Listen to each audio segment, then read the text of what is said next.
Hello and जय हिंद student, welcome once again to your own channel sir Tarun Rupani. और आज हम करने जा रहे हैं क्लास 9th का। वैसे क्लास 9th के बैच का हमने नाम रखा हुआ है राइजिंग स्टार, और 9th के स्टूडेंट्स का अपार प्यार मिल रहा है, बेशुमार प्यार मिल रहा है। Thank you for that. और आपके लिए एक बहुत अच्छी खुशखबरी है कि हम आपके लिए ढेर सारे नए कंटेंट्स, एक्सक्लूसिव कंटेंट ला रहे हैं, वो भी एब्सोल्युटली फ्री। जी, हम ही आपके लिए सब कुछ फ्री लाते हैं। किसी भी कोई भी टॉपिक का, वीडियो का, कोई भी नोट्स का हम आपसे पैसा नहीं लेते हैं। और आज बारी है फिजिक्स के important chapter upthrust in fluids, Archimedes principal and flotation पे। ये वन शॉट वीडियो होगा, एक ही वीडियो में पूरा चैप्टर एक बार में फिनिश करेंगे। सबसे पहले वर्ड आता है सर ये अपथ्रस्ट क्या है? थ्रस्ट तो मालूम है, force which is perpendicular to the surface, इसी को कहते हैं थ्रस्ट। ये अपथ्रस्ट क्या है? भाई ऊपर की तरफ लगा फोर्स। सर लगा कौन रहा है ऊपर की तरफ फोर्स, और ये आ कहां से रही है?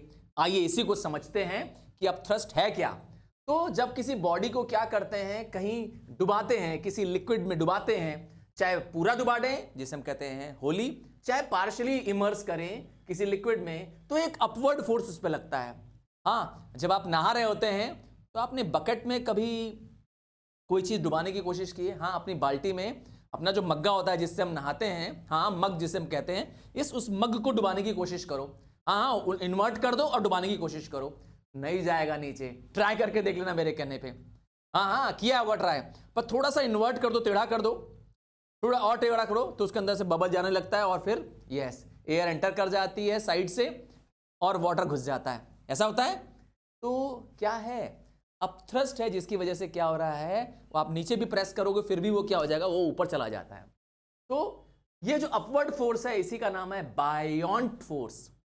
और सिंबल क्या है? ये रहा FB, बायोंसी शब्द है, इसी को कह रहे हैं। तो the property of liquid to exert an upward force on a body is called as buoyancy. अभी तक आपने पढ़ा था कि धरती हर चीज को अपनी तरफ खींच रही है, आपने नाम दे दिया सर ग्रेविटेशनल फोर्स। उसका उल्टा भी है, ग्रेविटेशनल का अपोजिट है अपथ्रस्ट, जिसमें लिक्विड्स क्या कर रहे हैं, चीजों को ऊपर की तरफ धकेल रहे हैं, ऊपर की तरफ पुश कर रहे हैं। नाम है बायोंसी। इसका एक एग्जांपल आपको पास स्क्रीन पे आ रहा है, ये रहा। अगर आपने कोई एम्प्टी कैन, एक एम्प्टी बॉटल है, देखिए पानी में इन्वर्ट कर रहे हैं तो बहुत ज्यादा डीप नहीं जा पाएगी, ठीक है। जैसे ही छोड़ेंगे तो वापस बोतल ऊपर आ जाएगी, पर थोड़ी सी बोतल को क्या करेंगे, टिल्ट कर देंगे तो देखेंगे कि क्या हो जाएगा, साइड से वाटर एंटर कर जाएगा। और देखिए बबल्स ऑफ एयर बाहर निकलते हुए नजर आ रही है, दिख रहा है, ये बबल्स ऑफ एयर है। और यहां तो कॉर्क पुट करके देख लीजिए, देखेंगे कि कॉर्क पानी में डूबेगी नहीं। आप दबा के छोड़ दीजिए कॉर्क को, वापस अप से ऊपर आ जाएगी। ये है। तो अब क्या सिर्फ लिक्विड्स में ऐसा होता है? जवाब है नहीं, गैसेस भी अपथ्रस्ट या बॉयंसी शो करती हैं। तो इसका मतलब है ऑल सब्सटेंसेस जो हम भी हैं, हम पर भी बायोंट फोर्स अप्लाई हो रहा है। सर हम लोग तो ऊपर लिफ्ट नहीं हो रहे हैं, बायोंट मतलब नीचे से फोर्स लग रहा है ना ऊपर की तरफ, तो हम तो नहीं हो रहे। अरे भाई हमारा वेट ज्यादा है, जो हमें ऊपर फोर्स ऊपर ले जा रही है वो कम है। तो क्या है, हम क्यों नहीं महसूस कर पा रहे हैं? Because why we do not feel that upthrust? Because it is very negligible, very small in amount as compare to our own weight. हमारा वेट ज्यादा है इसीलिए महसूस नहीं कर पाते हैं। अच्छा, एक और एग्जांपल है, एक बैलून है, उसमें आप हाइड्रोजन फिल कर दीजिए, या एक ऐसी गैस जो कि हल्की गैस होती है, तो वो हल्की गैस होने की वजह से क्या होता है, अपथ्रस्ट महसूस करता है। वो कैसे? क्योंकि गैस जब लाइट फिल करेंगे तो जो आसपास की गैस है वो उसे क्या करेगी, हैवी होने की वजह से उसे ऊपर लिफ्ट कर देगी। बस इसी को कहते हैं हम लोग अपथ्रस्ट। आइए, condition for body to float.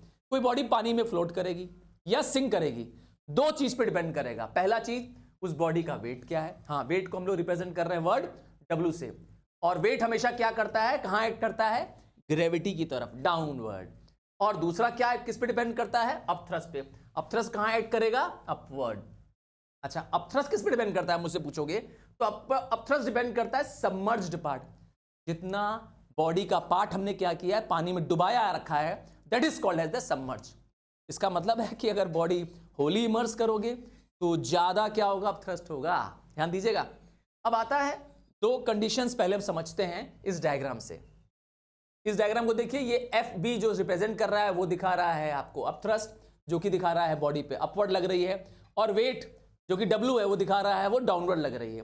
अब क्या होगा, आइए क्या क्या कंडीशन पॉसिबल है अगर वेट ऑफ द बॉडी, जिसको हम डब्ल्यू कह रहे हैं, क्या मैं लिख रहा हूं, अगर weight of the body is equal to upthrust, जिसको हम बॉयंसी कहते हैं, तो क्या होगा, और अगर weight of body is less than the upthrust, इन दोनों केसेस में बॉडी सिंक नहीं करेगी। मैंने दो केस दिया, या तो वेट ऑफ द बॉडी किसका हो, अपथ्रस्ट के बराबर हो, या wait of the body upthrust से कम हो, दोनों में क्या हो जाएगा, बॉडी फ्लोट करेगी। तो सर डिफरेंस क्या है, फ्लोट तो करेगी, जिसमें वेट ऑफ द बॉडी और अपथ्रस्ट सेम होगा उसमें बॉडी जो है वो फ्लोट करेगी just emerged inside the liquid. ध्यान से सुनिएगा मेरी बात को, हाँ डायग्राम में देखना चाहते हैं तो ये देख लीजिए, अगर एक बॉडी जिसका वेट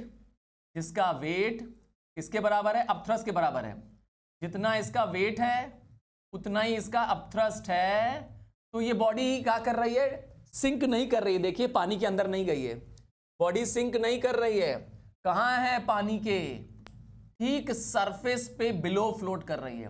देख लीजिए, देखिए सरफेस ये है, क्या कर रही है, जस्ट बिलो द सरफेस। ये पहला केस है, ये वाला ऊपर वाला, ठीक है। अब ये वाला केस क्या है सर, जिसमें बॉडी क्या करती है, हाँ बॉडी क्या करती है, फ्लोट करती है on the basis of the submerged part, जैसे ये केस है। अब ये देखिए लिक्विड बना दिया मैंने, और ये बॉडी का सबमर्ज्ड पार्ट जितना है, ये है सबमर्ज्ड पार्ट, मैंने शेडेड कर दिया है। इसकी वजह से इसका लेवल ऑफ वाटर राइज कर गया। पहले लेवल ऑफ वाटर ये रहा होगा, मैं शेड करके दिखा रहा हूं, ये रहा शेडेड पोर्शन। अब इसकी वजह से क्या हो गया, बॉडी राइज कर गई, बॉडी यहां से यहां राइज कर गई अबव द लिक्विड।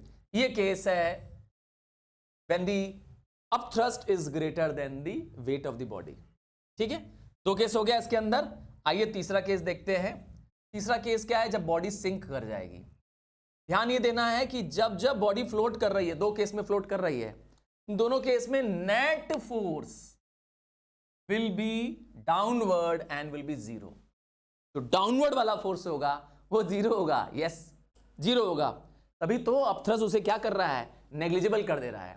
ठीक है, अब थर्ड केस में क्या हो रहा है, बॉडी का वेट ज्यादा है और अपथ्रस्ट कम है, अर्थात डाउनवर्ड फोर्स ज्यादा है और अपथ्रस्ट कम है, बॉडी पक्का डूब जाएगी। हाँ, तो नेट फोर्स इस समय क्या हो जाएगा, बॉडी को नीचे ले जाएगा, बॉडी विल सिंक। अब यूनिट ऑफ अपथ्रस्ट क्या होगा, क्योंकि अपथ्रस्ट एक टाइप का फोर्स ही होता है। हाँ, फोर्स होता है, और फोर्स का यूनिट, ऐसा यूनिट क्या होता है, न्यूटन। तो ऐसा यूनिट पूछेंगे तो मैं कहूंगा न्यूटन, और हाँ ग्रेविटेशनल यूनिट पूछेंगे तो मैं कहूंगा किलोग्राम फोर्स। आइए कुछ कैरेक्टरिस्टिक प्रॉपर्टी ऑफ अपथ्रस्ट बता दे जो आपको हेल्प करेगी समझने में।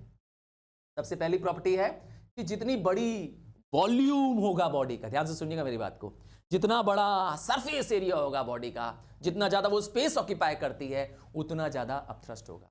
इसका मतलब कोई बहुत मोटा, हाँ कोई बहुत मोटा व्यक्ति है वो पानी में नहीं डूबेगा, और कोई पतला दुबला सा व्यक्ति है, सिकड़ी सा लुकड़ी सा, पानी में डूब जाएगा। सर ये क्या कह रहे हैं, हाँ भाई समझ गए ना, वॉल्यूम ज्यादा है, हाथी पानी में बहुत अच्छा तैरता है। क्या बात कर रहे हैं सर, ये तो बात हमें नहीं पता थी। Yes, elephant is a good swimmers. Oh, volume बहुत ज्यादा है एलिफेंट का, तो larger the volume in the submerged part, greater is the up part. ठीक है, जितना बॉडी का वॉल्यूम ज्यादा होगा, स्पेस ऑक्यूपाइड होगी। एग्जांपल दूं, आपने सोचा है कभी आयरन नेल, हाँ लोहे की कील पानी में डालो तब से डूब जाती है, पर इसी लोहे की कील को तुम हैमर कर दो, मारो पीटो, हथौड़ी से मारो, खूब मारो, और ये लोहे की कील को क्या कर दो, एकदम चिपटा कर दो, हम इसे कहते हैं मेलेबल कर दो। हाँ मेलेबल होता है ना मेटल, पीटो पीटो पीटो, मेलेबल मतलब होता है चेंज टू शीट्स। अब ये पानी में फ्लोट करेगी, यही आयरन नेल जब शीट बन जाएगी तो इसकी वॉल्यूम बड़ी हो जाएगी। अब इसको पानी में छोड़ दो, तैरेगा। यस, तो वॉल्यूम से समझ में आ गया होगा आपको। फिर नेक्स्ट है फॉर द सेम वॉल्यूम, अगर वॉल्यूम बॉडी का सेम है, कोई दो बॉडी है, दोनों का वॉल्यूम सेम है, तो अब जिस बॉडी का, जिस फ्लूइड का डेंसिटी ज्यादा होगी उसमें अपथ्रस्ट ज्यादा होगा। एग्जाम्पल है, हाँ एग्जाम्पल है कि एक शिप जो नदी में तैर रही है, यही शिप नदी से होते होते हाँ रिवर में चल रही थी, रिवर से शिप चले गई ओशन में, हाँ रिवर से शिप चले गई ओशन में, तो यहां पर शिप क्या हो जाएगी, अपलिफ्ट हो जाएगी। सर ऐसा क्यों? रीजन ये है कि शिप तो वही सेम है, रिवर में डेंसिटी कम होती है, रिवर वाटर की डेंसिटी कम होती है और ओशन वाटर की डेंसिटी ज्यादा होती है। आपको तो मालूम ही है ज्यादा क्यों होती है, क्योंकि ocean contains lot of salts, उसमें डिजॉल्व सॉल्ट्स होती है, मिनरल्स होते हैं ओशन वाटर में, उसका डेंसिटी ज्यादा होता है, इसीलिए राइज हो जाता है। वही शिप अपथ्रस्ट ज्यादा महसूस करती है। चलिए तीसरा और आखिरी रीजन इसका कैरेक्टरिस्टिक्स, अपथ्रस्ट बॉडी पे कहां एक्ट करता है, हमेशा अपवर्ड, ठीक है, और वो भी जस्ट कहां पर, सेंटर ऑफ ग्रेविटी जहां पर है उसके ठीक नीचे। सेंटर ऑफ ग्रेविटी डाउनवर्ड लाता है, पर अपथ्रस्ट सेंटर ऑफ अपथ्रस्ट भी होगा, सेंटर ऑफ बायोंसी होगा ठीक सेंटर ऑफ ग्रेविटी के नीचे, जो उसे ऊपर ले जाता है। ध्यान देंगे। आइए ये तीनों पॉइंट्स मैंने यहां एक्सप्लेन कर दिए हैं, ये तीनों पॉइंट का एक्सप्लेनेशन एक के बाद एक ये रहा, डायग्रामेटिक मैं एक्सप्लेन कर दे रहा हूं, ये रहा, ये है सेंटर ऑफ ग्रेविटी और ये रहा centre of buoyancy red colour से बी, देख रहे हैं ना। तो centre of buoyancy is just below the centre of gravity, ठीक है। क्यों बॉडी में अपथ्रस्ट क्यों है सर, ये हमको रीजन जानना है। हाँ तो कहां से आया अपथ्रस्ट बॉडी में, इसके लिए आपको प्रेशर का लॉ पता होना चाहिए। Pressure on a body is same at all points, ये तो मालूम है। एक लिक्विड के अंदर प्रेशर एक पॉइंट पे सेम होता है, पर as the depth increases pressure increases, ये रूल मालूम है कि नहीं, जैसे जैसे डेप्थ बढ़ेगी प्रेशर बढ़ जाएगा। आओ इसको देखते हैं। एक बॉडी है जिसको हमने क्या किया है, पानी में आपके लिए इमर्स कर दिया है, ठीक है। यहां पे आप देख रहे हैं साइडवर्ड जो प्रेशर दिख रहा है F और F, इस बॉडी में साइड वॉल से जो प्रेशर आ रहा है ये इक्वलाइज्ड हो जाएगा। क्या हो जाएगा, इक्वलाइज्ड हो जाएगा। क्योंकि क्यों, the thrust on the side walls of the body get neutralized as they are equal in magnitude but opposite in direction. तो ये जो थ्रस्ट है जो लेफ्ट से राइट की तरफ जा रहा है और राइट से लेफ्ट की तरफ जा रहा है, ये जो थ्रस्ट है, ये जो फोर्स है, हाँ ये जो थ्रस्ट है, थ्रस्ट जो है दोनों साइड का क्या होगा, इक्वल होगा। Thrust of leftward side and thrust of rightward side, मैंने लिख दिया लेफ्ट और राइट दोनों क्या होते हैं, इक्वल होते हैं, क्योंकि वो अपोजिट होते हैं, इक्वल होते हैं, इसीलिए न्यूट्रलाइज हो जाएंगे।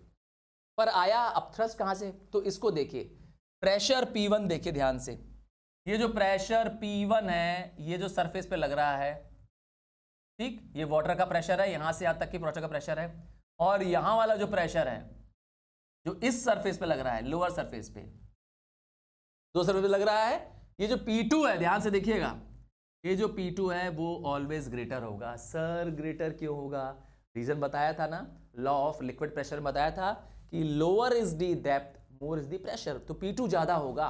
अब सोचिए P2 माइनस P1 करेंगे तो वही आएगा हमारा अपथ्रस्ट। क्या, there is a difference in the pressure that is P2 minus P1 between the lower and the upper face, ठीक है। इसी को हम कहते हैं क्या, इसी को कहते हैं अपथ्रस्ट। जब भी आप अपथ्रस्ट की बात करते हैं तो वो प्रेशर इनटू एरिया के बराबर होता है, जितना प्रेशर यहां लगा यहां पर, ये इनटू सरफेस एरिया। इसीलिए मैंने कहा था larger the area larger will be the upthrust. समझ गए ना, अपथ्रस्ट ज्यादा होगा, बॉडी सिंक नहीं करेगी। चलो और समझते हैं अपथ्रस्ट का फॉर्मूले से। तो अगर किसी बॉडी का अपथ्रस्ट पता करना है तो उसका फॉर्मूला है V रो G। ये जो V है that is volume of the body, ये जो P जैसा दिख रहा है P, इसको रो बोलते हैं, क्या, RHO, हाँ V rho G, G that is gravity. तो अब फॉर्मूला एक और भी है अपथ्रस्ट का, weight of the liquid displaced by the submerged part.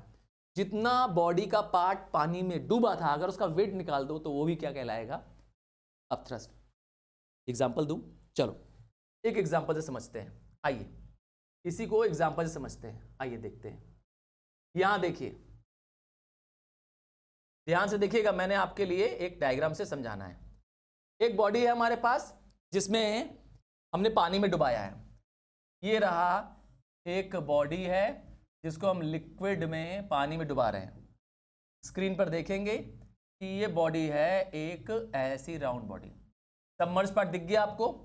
तो इसको डालने से क्या हुआ, पहले लिक्विड क्या होता था, इतना था। लेट्स अज्यूम पहले लिक्विड था 100 ml।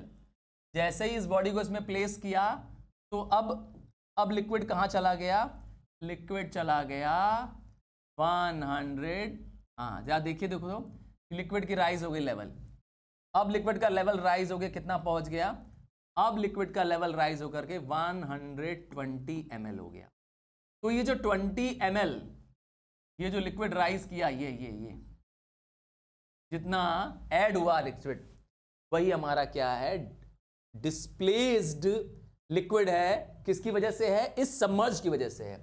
तो वेट ऑफ लिक्विड डिस्प्लेस्ड, ठीक है, ये जो वेट ऑफ लिक्विड डिस्प्लेस्ड है यही है हमारा अप, ठीक है। वॉल्यूम को वेट में कन्वर्ट कर सकते हैं ना। हाँ चलिए आगे बढ़ जाते हैं और आपको अब ले चलते हैं इसके आगे। अब थ्रस्ट का फॉर्मूला अभी डिस्कस किया था, V रो जी, अर्थात volume into density into gravity, या हमारी भाषा में बोलेंगे VdG। यही फॉर्मूला याद कर लीजिए, VdG, तो volume into density into gravity, ठीक है। आइए अब आता है इफेक्ट ऑफ अपथ्रस्ट। तो किसी बॉडी पे अपथ्रस्ट लगने से उस बॉडी का वेट कम हो जाता है। इसका मतलब है a body weight less in a fluid. आपने भी कभी एक्सपीरियंस किया होगा, आप कभी स्विमिंग पूल में नहाने गए हैं, पक्का गए होंगे। तो स्विमिंग पूल में या नदी में जब आप नहाने गए होंगे और उसके अंदर अगर कोई ऑब्जेक्ट आप उठाते हैं, ध्यान सुनिएगा, पूल के अंदर बात कर रहा हूँ, पानी के नीचे बात कर रहा हूँ, अगर कोई ऑब्जेक्ट उठाते हैं, वो कोई भी ऑब्जेक्ट हो सकता है, पत्थर हो सकता है, कुछ भी हो सकता है, वहाँ वो हल्का होता है। और जैसे ही आप वाटर के बाहर ले आते हैं, अचानक उसका वेट क्या हो जाता है, आपको भारी लगता है। ऐसा हुआ है कि नहीं आपके साथ, श्योर हुआ होगा आपके साथ, क्योंकि बॉडी अपना वेट लूज कर रही है अपथ्रस्ट की वजह से। हाँ, जितना अपथ्रस्ट होगा वही वेट का लॉस है, वही loss in the weight in the body है। हाँ, तो अपथ्रस्ट अगर पता कर लिया तो आपने एक तरह से पता कर लिया कि कितना बॉडी का वेट लॉस होगा, जैसे मेरे एग्जांपल में आपने देखा था। आइए अब आते हैं, आर्किमिडीज नाम के एक महान साइंटिस्ट ने एक प्रिंसिपल, एक फॉर्मूला बताया हमें जो पूरी दुनिया में काम आता है। क्या बताया उन्होंने कि अगर कोई बॉडी को इमर्स करें, किसी बॉडी को लिक्विड में डुबाएं, तो वो लिक्विड की स्पेस लेगा, बट उसकी वजह से कुछ लिक्विड डिस्प्लेस अप होगा। और जितना लिक्विड डिस्प्लेस अप होगा उस सबमर्ज पार्ट का, वही वॉल्यूम, वही क्या होगा, उसका अपथ्रस्ट होगा, और वही wait of the liquid displace के बराबर होगा। यही जस्ट अभी हमने एक्सपेरिमेंट के रूप में आपको दिखाया। तो क्या है upthrust? Upthrust is due to the immersed in a liquid. जो बॉडी लिक्विड में इमर्स करते हैं वो वेट लेस करती है। वेट लेस क्यों कर रही है? क्योंकि इसमें क्या लग रहा है, अपवर्ड फोर्स लग रहा है। आइए आर्किमिडीज प्रिंसिपल को जरा बुकिश टर्म में देख लें। When a body is immerse partially और कंप्लीटली इन अ फ्लूइड, अर्थात in a liquid, it experiences an upthrust which is equal to the weight of the liquid displaced by it. Simple, liquid displaced की value, जितना liquid displace हो रहा है उसका wait और upthrust equal होता है। चलिए, this principle not only applies to liquid but also to the gases, इसीलिए वर्ड है fluid. Fluid includes both anything which flow. आइए एक एक्सपेरिमेंट आपके पास स्क्रीन पे ये आ रहा है, थोड़ा आर्किमिडीज के प्रिंसिपल पे एक्सपेरिमेंट है। एक बॉडी का वेट कितना है इन एयर, तो आप देख पा रहे हैं एयर में उसका वेट है 300 ml या 300 ग्राम फोर्स। ये रहा, आप देख पा रहे हैं बॉडी का वेट इन एयर कितना है पहले में। तो वेट इन एयर मैंने लिखा W air, weight in air कितना है 300 ग्राम फोर्स। जब उस बॉडी को वाटर में इमर्स कर रहे हैं, देखिए इसी सॉलिड को क्या कर रहे हैं, एक यूरेका कैन में पानी के अंदर डुबा रहे हैं, देखा ना इस, तो देख रहे हैं कि इसका वेट कितना दिखाई दे रहा है। Weight of body when immersed in a liquid in water is W water, अर्थात weight in water. Weight in water कितना दिखाई दे रहा है आपको 200। क्यों भैया वेट कम क्यों हो गया? तो ये 100 ml का ये रहा, देखिए जितना पानी एक्सेस था वो पानी यहां चला आया, ये पानी 100 ml अर्थात 100 इसका क्या है, लॉस इन द वेट है। यही अपथ्रस्ट भी है, यही अपथ्रस्ट भी है, और यही इमर्ज्ड पार्ट की बॉडी का क्या, लॉस इन द वेट भी है। समझ गए? अपथ्रस्ट और लॉस इन द वेट दोनों इक्वल होगा। ध्यान दीजिएगा इसको। ये रहा, मैंने न्यूमेरिकली आपको करके भी दिखा दिया है। ठीक है, weight of liquid displace water displace is equal to the upthrust या लॉस इन दी वेट। अब आइए, तो बॉडीज की डेंसिटीज क्या अलग अलग हो सकती हैं? हाँ, क्यों नहीं हो सकती है? तो जो इस बॉडी की density greater than the density of the liquid होगी, वो बॉडी डूब जाएगी। बोल्ड लेटर में लिखा है, ध्यान से देख लीजिएगा।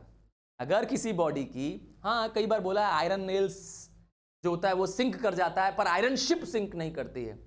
दोनों तो आयरन का है, तो आयरन नेल की डेंसिटी ज्यादा है पानी से। सर पानी की डेंसिटी कितनी है? हाँ फिक्स है, याद कर लीजिए।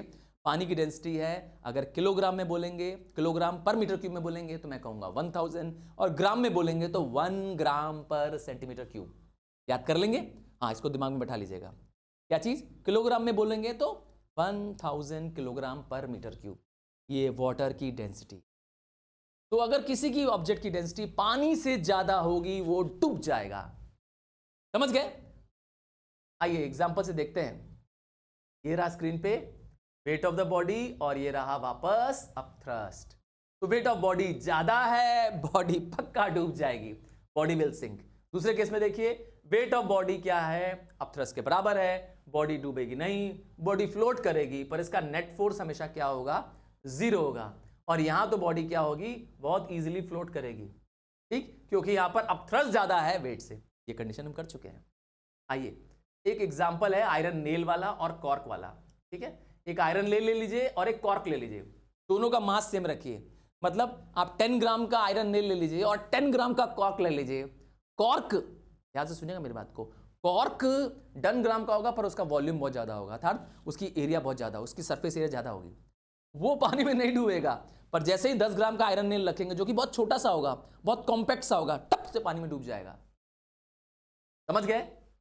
चलिए अब आप समझ गए हैं तो ठीक बात है। लिखा है एन एम्प्टी टिन कैन, एक खाली टिन का डब्बा या एक शिप फ्लोट क्यों करती है? तो बता दिया, क्योंकि उसकी एवरेज डेंसिटी पानी की डेंसिटी से कम हो जाती है, क्योंकि उसकी हम सरफेस एरिया इंक्रीज कर देते हैं। हम सरफेस एरिया जैसे इंक्रीज करते हैं, उसकी डेंसिटी क्या हो जाती है, पानी से कम हो जाती है। चलो अब एक वर्ड आता है सर डेंसिटी, डेंसिटी बार बार आ रहा है, सर ये डेंसिटी है क्या? तो डेंसिटी का फॉर्मूला है मास अपॉन वॉल्यूम, सिंपल, मास अपॉन वॉल्यूम। और डेंसिटी एक स्केलर क्वांटिटी होती है, और मैंने सिंबल बताया RHO, ये P जैसा सिंबल दिखेगा। सिंबल क्या है? P जैसा लगेगा, P है नहीं, एक्चुअली P जैसा है ना, इंग्लिश वाला P जो है बस सिंबल है, इसका मतलब है RHO। और फॉर्मूला तो मैंने दिखा दिया, that is mass upon volume. अब डेंसिटी का यूनिट निकालना है तो बहुत सिंपल है। क्या डेंसिटी का यूनिट है ये देख लीजिए। डेंसिटी का यूनिट है, density is equal to mass upon volume. Mass को किलोग्राम में मेजर करते हैं, वॉल्यूम को मीटर क्यूब में, तो आपका आंसर आ जाएगा किलोग्राम पर मीटर क्यूब। क्या कहते हैं? किलोग्राम पर मीटर क्यूब। यही चीज सीजीएस में करेंगे तो ऊपर आ जाएगा ग्राम, मास के बदले आ जाएगा ग्राम, और वॉल्यूम के बदले आ जाएगा सेंटीमीटर क्यूब। तो आपका जवाब हो जाएगा ग्राम पर सेंटीमीटर क्यूब। क्लियर? अब दोनों में रिलेशन क्या है आइए देख लेते हैं।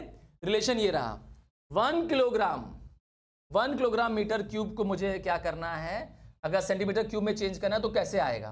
तो ऐसे आएगा 1 किलोग्राम और मीटर क्यूब, मुझे इसको सीजीएस में कन्वर्ट करना है।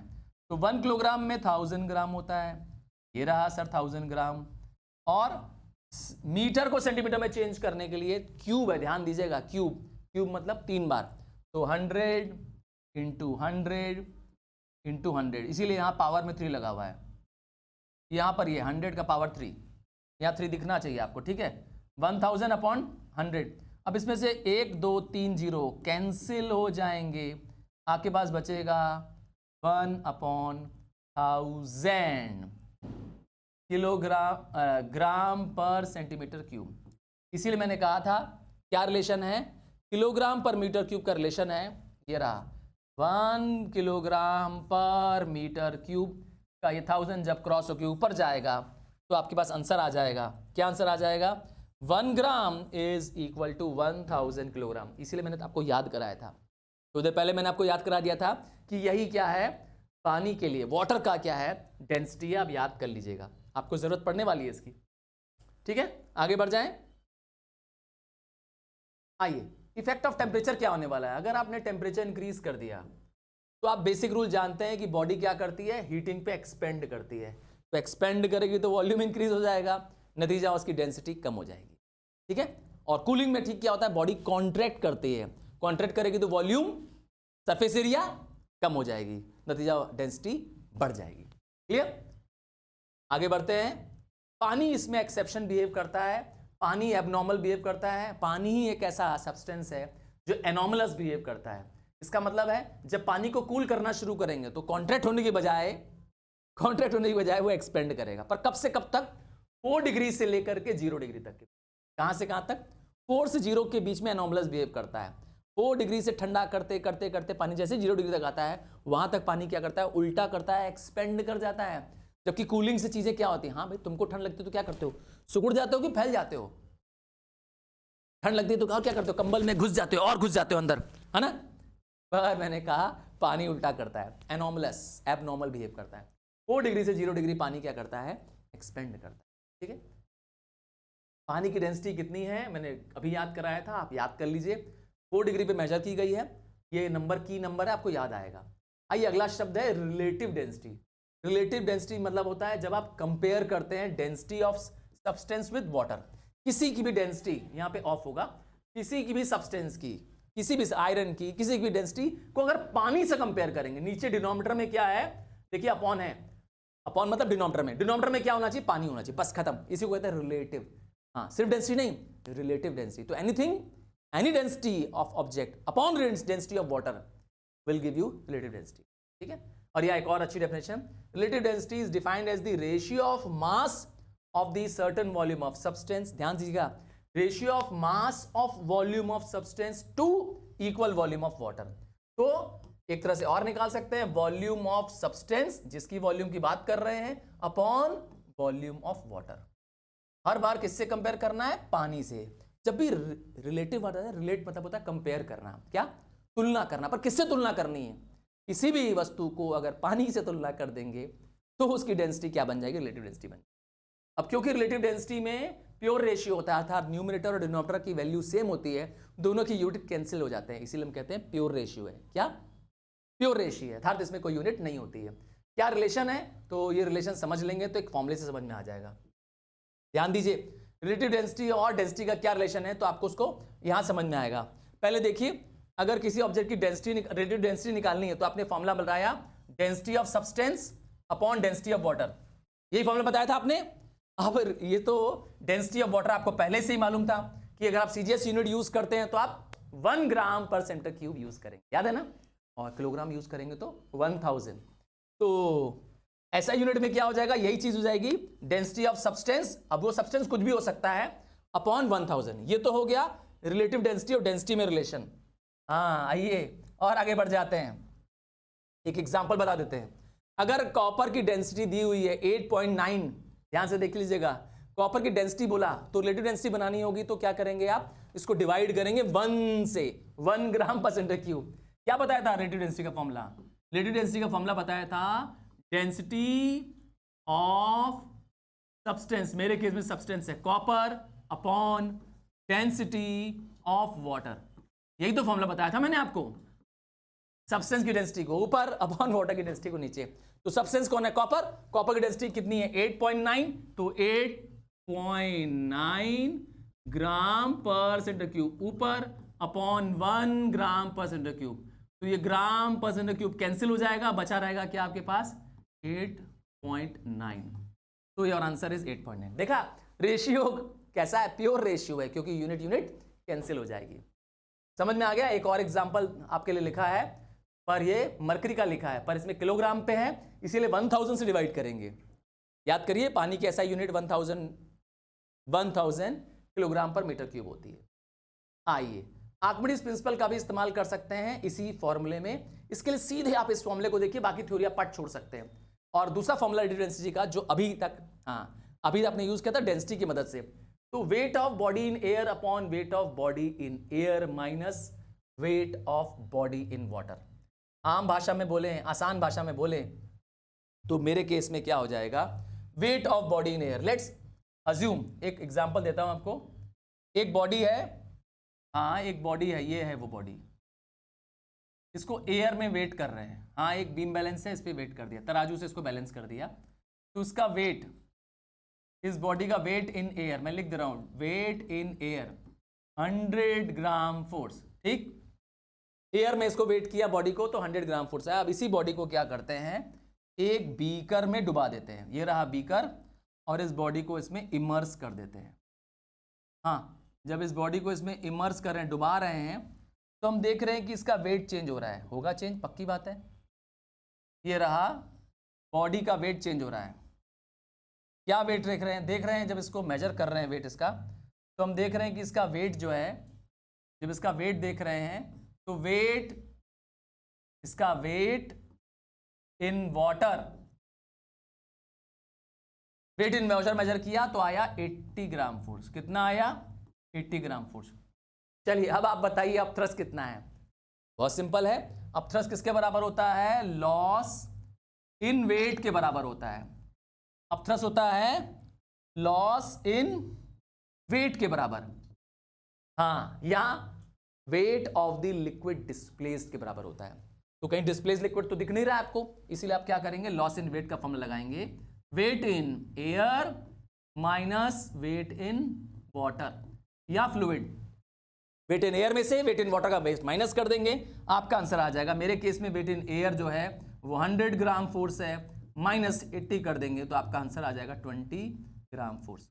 पर ये तो लॉस इन वेट आया, यही लॉस इन वेट आपका क्या है, अब थ्रस्ट है, और यही लॉस इन वेट आपका क्या है, weight of the liquid displaced है। यही चीज बार बार चल रही है, ध्यान दीजिएगा। अब आपके पास अब थ्रस्ट आ गया, अब आप क्या करेंगे, रिलेटिव डेंसिटी का नया फॉर्मूला लगा देंगे। Relative density is equal to weight of body in air upon loss in weight of body in water. अगर आप वाटर में इस्तेमाल कर रहे हैं तो वाटर, अगर कोई लिक्विड दूसरा इस्तेमाल कर तो ये। क्लियर? या कह सकते हैं weight WT, weight in air upon upthrust, ऐसे भी आप कह सकते हैं। ये दिया था आर्किमिडीज ने प्रिंसिपल। हमारे केस में वेट ऑफ बॉडी है कितना, 100 ग्राम फोर्स, और लॉस इन वेट आपने निकाला 20, तो 100 upon 20 this will give you 5। तो इस बॉडी का अपथ्रस्ट, इस बॉडी की रिलेटिव डेंसिटी कितनी है, 5। रिलेटिव डेंसिटी अगर निकाल दिया इस बॉडी की अगर 5 है तो इसकी डेंसिटी भी निकाल सकते हैं। सर वो कैसे निकलेगी, आइए देखते हैं उसकी डेंसिटी कैसे निकालेंगे। हमने तो अभी रिलेटिव डेंसिटी निकाली ना इसकी, आइए इसी की डेंसिटी भी देखते हैं कैसे निकालेंगे इसी बॉडी की रिलेटिव डेंसिटी से डेंसिटी। तो आपने पढ़ा था कि relative density of body is equal to density of body या substance upon density of water, यही पढ़ा था। तो आपके पास डेंसिटी ऑफ वाटर तो फिक्स है, हाँ डेंसिटी ऑफ वाटर फिक्स है 1 ग्राम पर सेंटीमीटर क्यूब, और रिलेटिव डेंसिटी भैया आपने निकाला, कितना निकाला आपने, ऊपर देखिए आपने रिलेटिव डेंसिटी निकाला है 5, ये निकाला रिलेटिव डेंसिटी 5, यहाँ से निकाला ना रिलेटिव डेंसिटी 5। तो आप कर सकते हैं 5 इंटू 1 क्यों आएगा, ये पानी की डेंसिटी मैंने बताया था कितनी होती है, 1 ग्राम पर सेंटीमीटर क्यूब होती है। CGS में 1 ग्राम और SI यूनिट में 1000 किलोग्राम पर मीटर क्यूब होती है। तो इंटू 1 कर दीजिए, आपके पास डेंसिटी ऑफ सब्सटेंस आ गया। तो अगर आपसे कोई पूछेगा कि इस सब्सटेंस की डेंसिटी कितनी है, तो आप कह सकते हैं 5 ग्राम पर सेंटीमीटर क्यूब। यही चीज़ किलोग्राम में करना होगा तो 1000 से मल्टीप्लाई कर दीजिएगा। तो आपने रिलेटिव डेंसिटी से क्या निकाल दिया, डेंसिटी भी निकाल दिया, और उल्टा भी कर दिया, डेंसिटी से रिलेटिव डेंसिटी भी निकालना सीख लिया। क्लियर है? मैंने यही दिखाया है, यहां पर आपको वही चीज दिखा रहे हैं जो एक्सपेरिमेंट आपको करके दिखाया। ठीक है, आइए ये रहा एक्सपेरिमेंट करता हुआ दिखा रहे थे। इन केस अगर बॉडी क्या होगी, अगर बॉडी हैवियर होगी तो कोई दिक्कत नहीं है, हाँ पानी में सॉल्युबल होगी तो आपको ध्यान देना पड़ेगा, weight of body in air upon loss in weight in the liquid कर देंगे। ठीक है, आइए ये रहा फॉर्मूला मैंने आपके लिए लिख दिया है, तो आप छोड़ सकते हैं, दैट इज इनफ। आइए अब आता है अगला टॉपिक, आ रहा है फ्लोटेशन। फ्लोटेशन, हाँ भाई पानी में तैरना, शिप पानी में तैरती है ना, तो वापस वही चीज डिस्कस करेंगे जो थोड़े पहले बताया था कि कोई बॉडी जब पानी में डुबाते हैं तो उसका वेट जो होता है डाउनवर्ड ले जाना चाहता है उसको, जबकि वेट जो होता है किसी एक पॉइंट पे आके एक्ट करता है। All wait of the body acts upon the centre of gravity, ठीक है ना, वो सेंटर ऑफ ग्रेविटी उसे डाउनवर्ड ले जाती है, जबकि अपथ्रस्ट क्या करता है, उसी बॉडी को ऊपर ले जाता है। चलिए, ये डायग्राम आपको मालूम है, इसीलिए मैं आगे बढ़ जा रहा हूँ। ये केस भी आपको मालूम ही है, मैं डिस्कस कर चुका हूँ, ये भी केस डिस्कस कर चुका हूँ, तीनों केस डिस्कस कर लिया है, मैं क्विकली इसको ब्रश अप कर दे रहा हूँ, ठीक है। अगर कोई दो बॉडीज को कंपेयर करना होगा कि बॉडी का सबमर्ज पार्ट कितना है, तो आप क्या फॉर्मूला लगाएंगे, ध्यान दीजिएगा। ये जो छोटा वी है वो रिलेशन है बॉडी का, दो बॉडीज है अलग अलग वॉल्यूम, ठीक है। तो smaller V upon large V upon density और डेंसिटी ऑफ द लिक्विड, ठीक है ना। इसका मतलब है अगर कोई बॉडी का जितना वॉल्यूम, टोटल वॉल्यूम में से सबमर्ज पार्ट है, उसकी डेंसिटी, ध्यान दीजिएगा, उसकी density of the solid body upon density of the liquid, body की डेंसिटी ऊपर रहेगी, लिक्विड में उसका, यस, अर्थात जो वाटर है या जिस सब्सटेंस में उसको डुबाया जा रहा है उस फ्लूइड में उसकी डेंसिटी हमेशा नीचे रहेगी, ध्यान रखेंगे। चलिए, ये तो पुराना है, वीडीजी हम लोग कर चुके हैं, ये मैंने कुछ एग्जाम्पल लिखे हैं आपके लिए, छोड़ सकता हूं मैं आपके लिए। आइए, शिप क्यों फ्लोट करती है और आयरन नेल क्यों सिंक कर जाता है, मैंने अभी आपके साथ डिस्कस कर लिया है, ठीक है। आयरन नेल सिंक कर जाता है क्योंकि इसकी डेंसिटी ज़्यादा है और अपथ्रस्ट कम, जबकि शिप में क्या होता है, शिप फ्लैटेंड होती है, उसमें बहुत सारी एयर होती है ऊपर, तो एयर होने की वजह से, शिप हॉलो होने की वजह से उसकी सरफेस एरिया इंक्रीज हो जानी है, नतीजा क्या होता है, इसकी डेंसिटी हाई होती है, ठीक है। एक लोडेड शिप इज सबमर्ज्ड मोर, हाँ, क्योंकि उसमें कार्गो भरा हुआ है तो वो ज्यादा नीचे जाएगी, ठीक है। नेक्स्ट, एक शिप सबमर्ज ज्यादा करने लगती है if sails from sea to river, एक शिप जो समुद्र से नदी की तरफ चले जा रही है, समुद्र में डेंसिटी हाई होती है, सी वाटर में डेंसिटी हाई होती है, इसीलिए वहां अपथ्रस्ट ज्यादा होता है। पर रिवर वाटर में जाती है जब, वहां पे डेंसिटी क्या होती है, वहां पे डेंसिटी लो होती है, नतीजा वहां ज्यादा सिंक कर जाती है, ठीक। ये प्लिमसॉल लाइन क्या होती है, एक्चुअली शिप में एक वाइट रंग की लाइन बना दी जाती है शिप के सरफेस पे, ये शिप है बड़ी सी, यहाँ पे एक सफेद रंग की लाइन बना दी थी, मैं सफेद कलर तो नहीं लगाऊंगा, मैं ब्लैक कलर से दिखा दूंगा। ये ब्लैक कलर बताता है कि सेफ लिमिट फॉर लोडिंग, इससे ज्यादा शिप में सामान न भरा जाए, यहां कार्गो भर देते हैं ना हम लोग नीचे, तो इससे ज्यादा सामान न भरा जाए नहीं तो शिप ज्यादा डूब जाएगी, समझ गया ना, इसको कहते हैं प्लिमसॉल लाइन। अच्छा, एक अनलोडेड शिप, एक खाली शिप जिसमें कोई सामान नहीं लोड किया हुआ है, वो तो और जल्दी डूब जाएगी, क्योंकि हल्का सा भी क्या होगा, यस, हल्का सा भी तेज लहरें आएंगी और तेज तूफान आएगा, शिप पलट जाएगी। तो उसकी ग्रेविटी को उल्टा क्या करने के लिए, बैलेंस करने के लिए उसमें भर दिया जाता है सैंड, इसे हम कहते हैं ब्लास्ट कर देना, ब्लास्ट मतलब बम से उड़ा देना, हाँ हाँ, खाली बालू को भर देना, ठीक है। तो ताकि क्या हो जाए, उसका सेंटर ऑफ ग्रेविटी क्या हो जाए, और लोअर हो जाए। याद रखिएगा, बॉडी का सेंटर ऑफ ग्रेविटी लोअर होगा तो वो स्टेबल इक्विलिब्रियम पे आ जाएगी, ठीक है। इक्विलिब्रियम अनस्टेबल है, उसको लोअर करने के लिए मैंने कहा क्या भर देंगे, सैंड और स्टोन से भर देंगे, ताकि स्टैंड अगर खाली जा रही है तो, कार्गो नहीं भरा है शिप में तो ऐसा करेंगे। हम लोग क्यों फ्लोट करते हैं और हम लोग क्यों डूब जाते हैं, देखिए वैसे रियली बता दूं, आप और मैं पानी में जिसको तैरना नहीं आता है वो डूब जाते हैं। क्यों डूब जाते हैं, रियली तो हमें डूबना नहीं चाहिए, हमारी बॉडी की डेंसिटी लगभग पानी की डेंसिटी की बराबर ही है, ऑलमोस्ट हमारी बॉडी की डेंसिटी 1 के आसपास है। मैंने बताया था पानी की डेंसिटी 1 ग्राम पर सेंटीमीटर क्यूब है, हमारी बॉडी की डेंसिटी कितनी है, देखिए 1.07 है, अगर हमारा लंग्स एम्प्टी है, मतलब अंदर एयर भरी हुई है, देखिए हमारी डेंसिटी ठीक 0.07 ज़्यादा है पानी से, जो कि बहुत ज़्यादा नहीं है। तो डूब क्यों जाते हैं, मैंने कहा जो लोग पानी में जाते हैं वो डर जाते हैं पानी में, अपने डूबने के डर से क्या करते हैं, वो हाथ पैर मारने लगते हैं, और उस दौरान क्या होता है, वो खूब सारा पानी पी लेते हैं, और इवन कई बार पानी नोज से लंग में चला जाता है, पानी पी भी लेते हैं तो उसकी क्या हो जाती है, पेट की कैपेसिटी, जो पेट के अंदर जो एयर थी वो भर जाती है, नतीजा आपका मास और ज़्यादा हो जाता है और आपकी डेंसिटी ज़्यादा हो जाती है, पानी से डूब जाते हो, समझ गए। कुछ लोगों को मैंने देखा है पानी में ऐसे आराम से लेट जाते हैं हाथ ऊपर करके, क्या आपको भी आता है, क्या आप भी ऐसा कर पाते हो, हाँ अगर ऐसा कर पाते हो तो मुझे यस करके बता देना कि आप एक बहुत अच्छे स्विमर हो।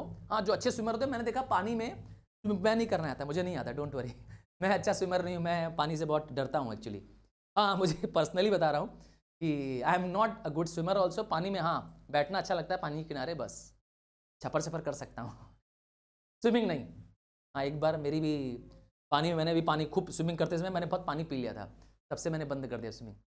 तो स्विमिंग करते समय क्या करते हैं लोग, ऐसे आराम से पड़ करके सर ऊपर करके पैर ऊपर करके लेट लेते हैं, जैसे लगता है डेड बॉडी की तरफ फ्लोटिंग कर लेते हैं। तो वो ये फिनोमेना यूज कर, ठीक है ना। तो wait of the body displaced, wait of the water displaced by the body, हम लोग के द्वारा, वो हमारे वेट के बराबर ही होता है, इसीलिए हम बहुत आराम से फ्लोट कर लेते हैं, बहुत आराम से स्विम कर लेते हैं। और मैंने कहा सी वाटर में स्विम करना ज़्यादा आसान है, क्योंकि सी वाटर की डेंसिटी ज़्यादा है। देखिए 1.06 है, हमारी बॉडी की डेंसिटी से ज़्यादा है, नॉर्मल पानी से ज़्यादा है, इसीलिए सी वाटर में तैरना आसान है। और सबसे आसान रहेगा डेड सी में तैरना। अरे भाई, डेड सी इंडिया में नहीं है, यूरोप में है। एक ऐसा समुद्र है जिसे हम कहते हैं ना, हाँ, खारा समुद्र है बहुत, तो यहाँ पे डेंसिटी बहुत ज़्यादा है। यहाँ तो आप आराम से क्या करोगे, चले जाओगे, कोई दिक्कत नहीं। सबमरीन्स के बारे में पढ़ते हैं, आइए थोड़ा सा। सबमरीन्स एक ऐसी शिप्स होती हैं जो पानी के अंदर जाती हैं। हाँ, अक्सर मैंने आपने वॉर में यूज देखा होगा या फिल्मों में देखा होगा सबमरीन का सीन, क्या कहते हैं, हाँ, बॉलीवुड फिल्मों में, हॉलीवुड फिल्मों में देखा होगा। सबमरीन से अंदर ही अंदर क्या करते हैं, पानी के अंदर ही, हाँ, उनके पास टारपून्स होते हैं, हाँ, ऐसी गन्स होती है जो पानी से क्या करती हैं, बड़ी बड़ी शिप को गिरा सकती हैं। हाँ, उसकी बात कर रहे हैं। तो जब ये शिप्स को नीचे जाना होता है तो इसमें ब्लास्ट टैंक्स लगी हुई हैं, देखिए यहाँ पे, इसमें वो क्या करती हैं, इसी से पानी भर लेती हैं। इसके पास मोटर है, बहुत तगड़ी मोटर होती है इसके अंदर लगी हुई, यहाँ पे वाटर भर लेती है समुद्र का, और ये पानी भर जाने से शिप हैवी हो जाती है, अपने आप नीचे चली जाती है। और ऊपर अंदर तो क्या होता है, इसका ठीक रिवर्स, पानी इसके अंदर से ब्लास्ट टैंक से बाहर निकाल देता है मोटर। इतना तगड़ा मोटर होता है कि तेजी से पानी बाहर निकालता है। जो पानी बाहर निकल जाता है, शिप हल्की हो जाती है, डेंसिटी कम हो जाती है, शिप ऊपर जाती है। जी, यही प्रोसेस फिश भी करती है, आपको नहीं मालूम था ना। हाँ, फिशेस भी यही काम करती हैं। फिश इसी प्रिंसिपल पे पानी के नीचे और ऊपर जा पाती हैं। फिश की बॉडी में भी एक टैंक है, हाँ, भगवान बनाई टैंक है, हम लोग ने बनाई, वो भगवान बनाई टैंक है, इंटरनल टैंक है। तो जब शिप को नीचे जाना, फिश को, मछलियों को बात कर रहे हैं, नीचे जाना होता है तो पानी भर लेती हैं, अब नीचे चले जाती है, ऊपर आता है तो अपने मुंह से पानी छोड़ देती है। चलिए, इसी प्रिंसिपल पे काम करता है प्रिंसिपल ऑफ सबमरीन।